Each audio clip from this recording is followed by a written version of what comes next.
Fighting games are well known as one of the most timing intensive of any competitive gaming genre. One where even 1/60th of a second can be the difference between a championship trophy or a salty trip home. With timing being so important, the natural impact of online play has always and will probably always be a heavily debated subject in the community. Before 2020, the majority of fighting games did not implement their online netcodes in a way that made the online experience comparable to an offline experience. Because of this, the fighting game community primarily operated using offline tournaments as the competitive standard. Locals like Wednesday Night Fights and majors like Combo Breaker or EVO. Then came March of 2020, where very quickly an extremely important question had to be answered. What would the fighting game community do if they couldn't compete offline? Fortunately, for a few games who had implemented a new advanced netcode called rollback netcode, the answer was a positive one. But for many of the most popular games in the FGC, the entire competitive ecosystem was put into immediate danger of death. One of the biggest examples by far was Grand Blue Fantasy Versus, which had just come out only 1 month prior and was already boasting some of the best numbers in recent FGC history. Unfortunately, despite being an amazing game, it had very bad delay-based netcode.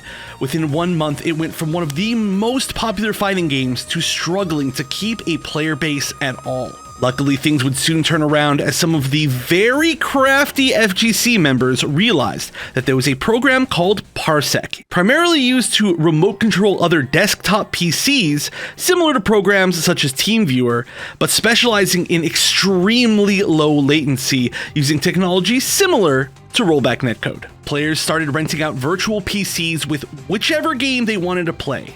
Had both players use Parsec to remote into that PC, and then played the local versus mode against each other, despite being in locations far enough away that the game's online mode would have made for a very bad experience. Many games such as Grand Blue Fantasy Versus or Samurai Showdown were able to keep their community up during lockdown almost exclusively because of what Parsec was able to provide. Now, games that would have been otherwise dead in the water were given a second chance at life.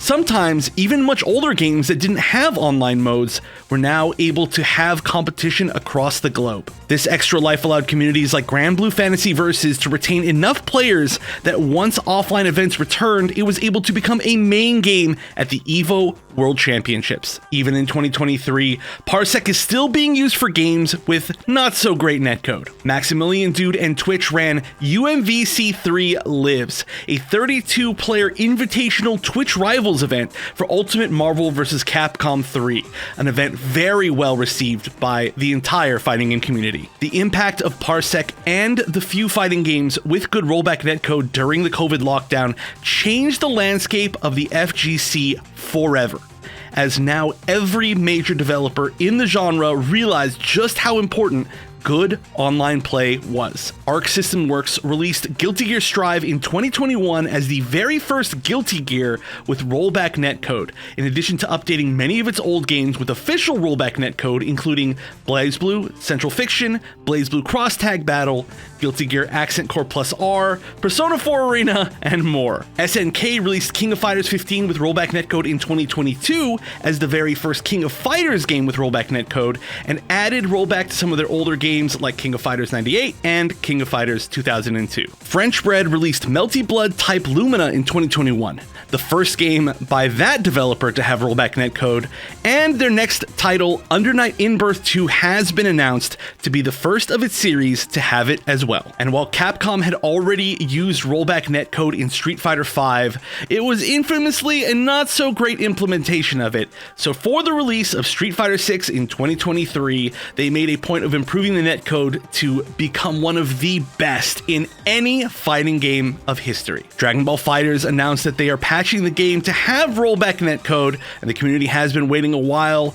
Hopefully, it'll be implemented soon. Grand Blue Fantasy Versus announced their major update to the game, a second version called Rising, which updates the game with new system mechanics and, of course, rollback netcode. And of course, aside from all of these, many other fighting games from indie developers all the way up to Riot's new fighter, Project L, are all confirmed to be using rollback netcode. It has changed the entire game. With so many developers catching up to the modern age of netcode, Parsec may be falling into slightly more obscurity than the previous few years, but the fighting game community should never forget how huge of an impact it made during one of the most vulnerable times the scene has ever been through.